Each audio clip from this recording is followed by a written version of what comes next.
Sejak Yabukijo diabaikan, dia latihan sendirian. Sementara di pihak Tanaka, dia bersama Aoyama menyelesaikan tugas dengan baik. Dia dipanggil ke arena tinju di barat yang akan segera dimulai. Jo juga tahu, tapi dia terlalu gugup. Dia bingung mengapa Paman dan Aoyama bersekutu untuk melawannya. Namun, dia tidak akan kalah. Pertandingan kali ini diadili oleh Tanaka. Untuk keadilan, semakin berat badan, semakin berat sarung tinjunya. Ricky berdiri dan mengatakan dia seorang petinju profesional yang ingin bertanding tanpa helm. Dia tidak berlaga, tapi demi keadilan. Tanaka menyetujui syaratnya.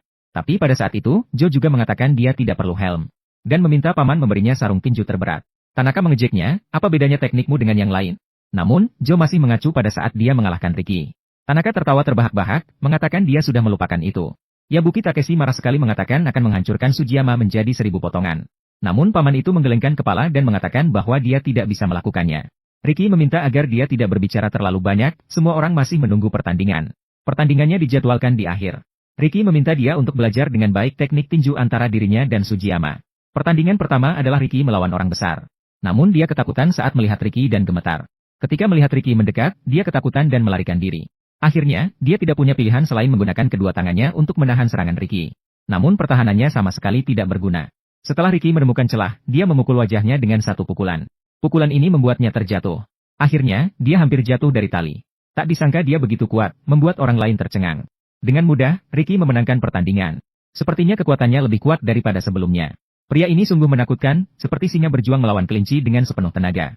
Sangat meremehkan, bahkan mengatakan dia bisa mengalahkan lawan dalam 16 detik. Dia mengklaim bisa melakukannya dalam 10 detik. Setelah beberapa pertandingan, sekarang giliran Aoyama. Lawannya kali ini gemuk dan sama sekali tidak menganggapnya serius. Dia sama sekali tidak percaya bahwa Nomura akan kalah oleh orang seperti itu. Sebelum pertandingan dimulai, dia melakukan pemanasan dengan merangkul tali pembatas. Orang kurus hampir tertawa terbahak-bahak, mengatakan dia berpura-pura seperti petinju profesional. Bahkan Takeo pun merasa Aoyama ketakutan hingga tidak berani berbalik melihat lawan. Namun orang kurus memberitahunya bahwa Aoyama sejak awal terus memperhatikannya. Sepertinya dia tidak menghiraukan lawan dan tujuannya adalah Takeo. Setelah mengalahkan lawan berikutnya adalah dia. Pinggang Aoyama bahkan tidak sebesar paha lawan. Namun beruntungnya, kegesitan tubuh membuat lawan terlihat agak kaku. Mencari sebentar baru menyadari bahwa Aoyama ada di belakangnya. Tapi dia terlalu tidak berguna sehingga tidak bisa mengenai Aoyama sama sekali. Kamu sedang menonton pertandingan apa? Jangan bergerak sembarangan. Bahaya.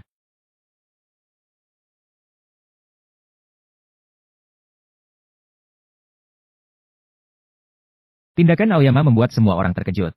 Langkah dan gerakan tubuh ini tidak pernah diajarkan oleh Dange. Pria gemuk itu sudah terengah-engah sementara Aoyama bahkan tidak menghela nafas. Jika terus begini, kekuatan lawan akan segera habis.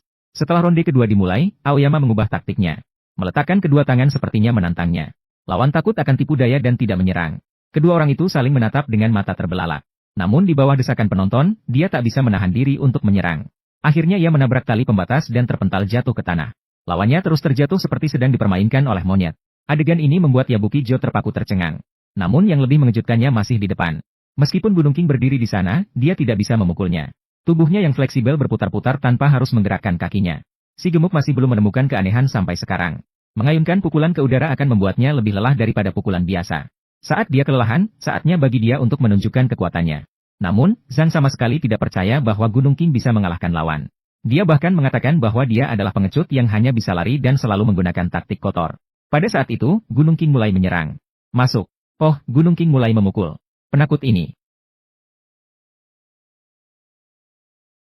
Lawannya seperti kantong pasir, dibiarkan Gunung King memukulnya. Meskipun kekuatannya kecil, seperti pisau tumpul yang menyiksa. Dengan serangan terus-menerus dari Gunung King, lawan sudah hancur. Meskipun ingin melawan, tidak ada energi. Gunung King dengan mudah menghindari serangannya dan menyerang wajahnya. Wajah lawan sudah terpukul seperti kepala babi tapi dia belum berhenti. Pukulan terakhir jatuh, lawan bahkan muntahkan pelindung giginya. Sekarang tidak perlu menghitung mundur lagi, langsung menang. Yabuki Takuma merasa marah saat melihatnya dengan tatapan merendahkan. Pergi mendekat dan bertanya apakah dia meremehkannya. Tanda berhenti. Katakan, melihat dia menang begitu cantik, kamu tidak bisa menyiksanya lagi, kan? Tak percaya dia bisa menjatuhkannya hanya dengan pukulan lemah seperti itu. Namun kesombongannya akan merugikannya. Bahkan memilih sarung tinju terberat. Diperkirakan akan dikalahkan oleh peserta lain sebelum bertarung dengan Aoyama. Mendengar kata-katanya, Takuma tertawa terbahak-bahak. Lalu dia berjanji bahwa jika dia kalah, dia akan menanggalkan pakaian dan berjalan terbalik. Ricky merasa seperti melihatnya. Anjing kecil yang ditinggalkan tuannya menggertak di tengah angin. Tinju tidak akan pernah menang jika kehilangan ketenangan. Namun dia juga sangat menantikan bagaimana J akan berjalan terbalik sambil telanjang. Lawan pertandingan J Yabuki terlihat agak kuat. Dia bahkan mengatakan bahwa dia adalah ahli dalam memburu anjing liar. J menyerang dengan penuh semangat, tapi malah meleset. Ternyata dia kehilangan keseimbangan karena sarung tinjunya terlalu berat. Lawan masih mengejeknya, menawarkan untuk bertukar sarung tinju. Si brengsek ini terlalu jauh. Aku sudah benar-benar marah.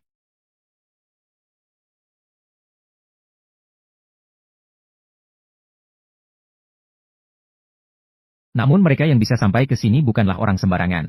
Pukulan J sama sekali tidak berpengaruh baginya. Dia terus menyerang seperti anjing liar, tapi hanya akan menguras tenaganya. J merasa seperti kura-kura yang menarik kepalanya.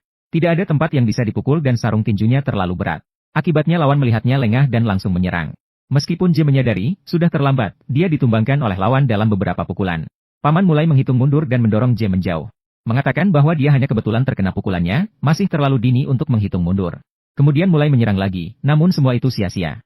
Lawan menunggu kesempatan saat dia lengah dan langsung memukulnya tepat di wajah. Tinjunya seperti anak panah menembus sarung tinjunya dan mengenai wajahnya. Mereka masih mengejek J, mengatakan apakah dia sudah menyerah.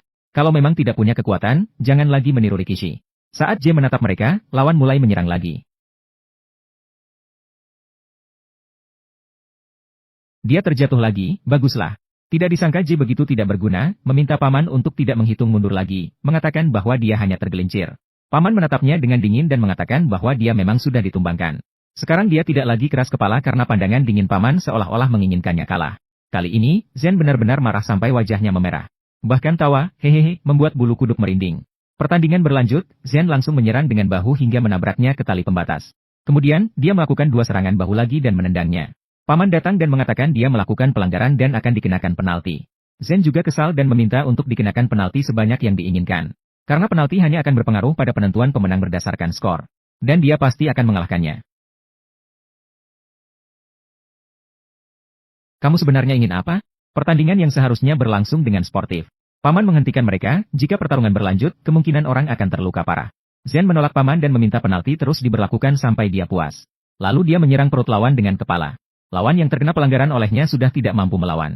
Sekarang giliran dia untuk menunjukkan kekuatannya, menyerang lawan seperti memukul karung pasir. Penjahat melihat ini dengan tidak puas dan mengatakan dia rendah dan meminta dia turun segera. Namun Joe masih terus menyerang lawan dengan pukulan demi pukulan untuk melepaskan kekecewaannya. Yoko tiba-tiba menyadari bahwa dia sedang menangis. Joe yang tidak pernah menyerah tiba-tiba menangis sambil terus memukul lawan. Seperti anak kecil yang sedang menangis dan tidak bisa berhenti seperti hidungnya terjepit. Saya tidak akan kalah. Aku tidak boleh kalah. Aku pasti tidak akan kalah. Aku tidak boleh kalah.